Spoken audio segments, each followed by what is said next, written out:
மணலில் நடப்பது நமக்கு கடினமானது, ஆனால் ஒட்டகங்களுக்கு அது மிகவும் எளிதானது. ஏனெனில் ஒட்டகத்தின் அகன்ற பாதங்கள் மணலின் அதிகப்படியான பரப்புடன் தொடர்பு கொள்கின்றன.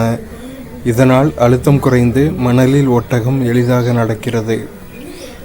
ஒட்டகத்தோட அகன்ற பாதங்கள் மண்ணில் மேலே ப்ரெஷரை க்ரியேட் பண்ணுறதுனால ப்ரெஷர் குறைஞ்சி மணலில் ஒட்டகம் ரொம்ப ஈஸியாக நடக்குது.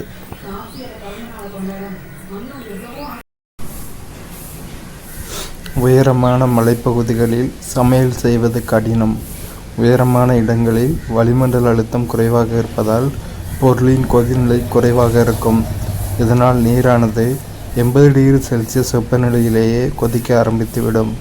இந்த வெப்பநிலையில் உருவாகும் வெப்ப ஆற்றல் பொருளை சமைப்பதற்கு போதுமானதாக இருக்காது. எனவே உயரமான இடங்களில் சமையல் செய்வது கடினமாக இருக்கும். அதாவது PV=RT. நமக்கு இன்ஜினியரிங்கில் அந்த ஃபார்முலா படிச்சிருப்போம்.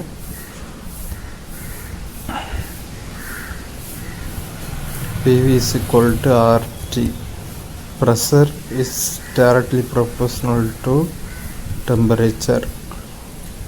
உயரமான இடங்களில் வளிமண்டல அழுத்தம் குறைவாக இருக்கிறதுனால pressure is directly proportional to டெம்பரேச்சருங்கிறதுனால ப்ரெஷர் குறையும் போது டெம்பரேச்சரும் குறையும்.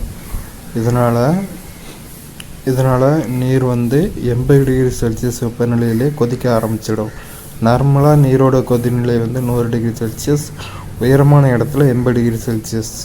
இந்த வெப்பநிலையில் உருவாகும் வெப்ப ஆற்றல் பொருளை சமைப்பதற்கு போதுமானதாக இருக்காது. எனவே உயரமான இடங்களில் சமையல் செய்வது கடினமாக இருக்கும்.